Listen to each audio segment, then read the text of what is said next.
Assalamualaikum warahmatullahi wabarakatuh, Sobat Misteri Sunyi Mencekam. Semoga Anda masih selalu setia bersama kami, channel yang selalu menghadirkan cerita-cerita misteri yang menarik. Dan untuk kesempatan kali ini, kami akan berbagi sebuah kisah nyata misteri yang berjudul Akibat Berobat ke Orang Pintar. Assalamualaikum Kak, saya Ana dari Bandar Lampung. Ada sedikit cerita nih. Waktu itu saya diajak teman saya untuk berobat. Pikir saya berobat ke dokter, ternyata bukan. Aku malah dibawa ke rumah seseorang, sebut saja si Abah. Sekitaran jam 10-11 siang itu deh kira-kira. Tok tok tok. Assalamualaikum Mbah, kata teman saya. Waalaikumsalam. Masuk Lek, jawab si Abah. Sebelumnya mereka emang sudah janjian ya lewat HP. Lalu teman saya masuk dong. Kalau aku sih nunggu depan pintu, orang saya mah cuma nganter aja. Lalu si Abah ngelihat saya dan nyeplos bilang, "Jangan dipikirin Dek, tenang aja. Kamu mah nggak salah. Biarin aja orang yang fitnah kamu. Ntar juga ada batunya." Saya pun menoleh dan menjawab, "Kok Abah bisa bilang gitu? Emang Abah tahu masalah saya? Makanya masuk dulu sini, duduk di dalam." Lalu saya pun masuk ke dalam. Bukannya cerita masalah kawan saya, malah bahas masalah saya si Abah. Yang anehnya, percaya nggak percaya, sumpah sebelumnya saya belum pernah ketemu si Abah. Bahkan si Abah pun baru 2 malam ada di Bandar Lampung. Aslinya Abah dari Serang, Banten. Lalu si Abah pun cerita panjang lebar masalah saya. Saya yang punya masalah, kenapa dia tahu masalah saya?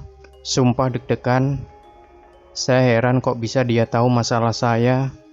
Masalah saya dengan om saya yang saya dituduh ngambil uang sama jam tangan dia.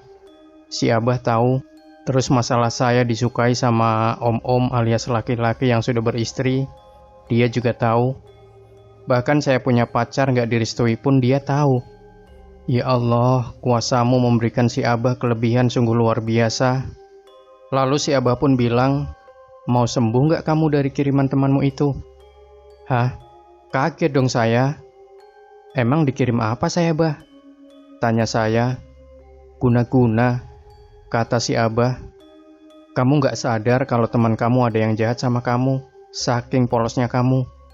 Jadi kamu gak terlalu mikirin orang itu jahat apa baik buat kamu." Lalu si Abah pun menyuruh saya untuk dibersihkan badannya. Caranya, Bah? Ya mandilah, Dik. Tiap hari saya sudah mandi kok, Bah. Bukan mandi yang begitu, mandi bunga, kata si Abah. Waduh, Bah, ngeri amat, jawab saya. Mau sembuh nggak kamu? Ya maulah, Bah, jawab saya. Ya sudah, besok kamu kesini lagi, bawa bunga 7 rupa. Duh, serem amat, Bah. Nggak apa-apa, itu cuma buat media aja. Nggak kenapa-kenapa kok. Tenang aja. Iya, Bah, jawab teman saya. Besok saya antar lagi dia kesinilah. Lah, terus masalah saya gimana dong, Bah? Kan saya yang mau berobat, kok malah teman saya yang duluan diobatin? Hahaha. Maaf, kata si Abah, soalnya kasihan si Lek sama teman kamu ini. Banyak banget malah. Oke lah, Bah, nggak apa-apa. Yang penting masalah saya juga dikelarin juga ya, Bah. Iya, kata si Abah. Ya sudah, besok kamu bawa telur angsa 4 biji ya. Iya, Bah, makasih ya, Bah. Besok kita kesini lagi. Permisi. Assalamualaikum. Waalaikumsalam, jawab Abah. Keesokan harinya aku dan temanku pun datang dengan membawa yang dia suruh kemarin. Lalu si Abah pun menyiapkan 1 ember air yang dicampur bunga yang aku bawa, dan dia pun membaca doa. Setelah selesai, dia nyuruh aku untuk mandi habiskan air di ember ini sambil sholawat 7 kali. Jangan lupa bismillah sama Al-Fatihah, minta kesembuhan sama Allah yang maha menyembuhkan. Abah mah cuma perantara aja. Saya pun mengangguk, lalu saya ke kamar mandi. Setelah selesai mandi, badanku pun alhamdulillah terasa lebih enteng. Kata si Abah, belum semua itu yang keluar, masih ada 6 yang menancap di badan kamu. Apa, Bah? Masih ada. Banyak amat sih, Bah. Iya, ntar kita cabut ya. Sabar. Kalau yang 6 itu sudah tercabut, badan kamu akan lebih enteng lagi, dan insya Allah yang suka sama kamu nggak om-om lagi. Bercanda sih Abah. Iya Bah, makasih Bah. Lalu kita pun pergi ke bengkel temanku. Kata si Abah sih bengkelnya ada yang menutup, makanya sepi terus, kelihatan orang tutup terus. Lalu mulailah si Abah membaca doa-doa di setiap sudut bengkel, sambil menggali lubang. Masya Allah, ditemukannya buhul atau bungkusan berkain kafan berbentuk pocongan kecil. Kok bisa ya? Aku pun gak tahu cara mengirimnya bagaimana. Yang jelas itu sihir. Isi di dalam pocongan itu macam-macam.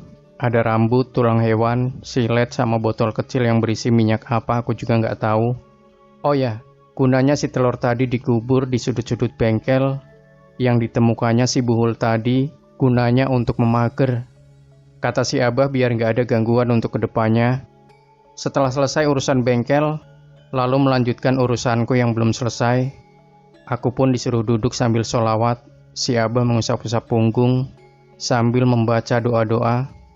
Lalu kawanku pun yang memperhatikanku kaget dan teriak, "Apa itu Bah yang keluar dari punggung temanku?" Aku pun ikut kaget, tapi aku suruh fokus sholawat karena belum selesai. Setelah selesai aku pun diberitahu apa itu yang keluar. Masya Allah, paku bengkong yang berkarat, ada 6 biji yang keluar dari punggung saya. Percaya nggak percaya sih, tapi teman saya sendiri yang melihat dan menyaksikannya. Masya Allah, kuasa Allah yang maha kuasa. Atas izin Allah, aku pun dan temanku bebas dari guna-guna, dari orang yang jahat. Lalu si Abah memerintah kami untuk membuang itu semua ke laut, agar tidak bisa balik lagi. Alhamdulillah, saya dan teman saya pun sekarang sudah tidak ada lagi gangguan. Terima kasih, sekian dulu cerita dariku. Demikian Sobat Misteri Sunyi Mencekam. Jangan lupa tinggalkan komentar Anda, like, share video ini, subscribe channel Sunyi Mencekam, dan kembali nantikan cerita-cerita misteri terbaru dari kami. Wassalamualaikum warahmatullahi wabarakatuh.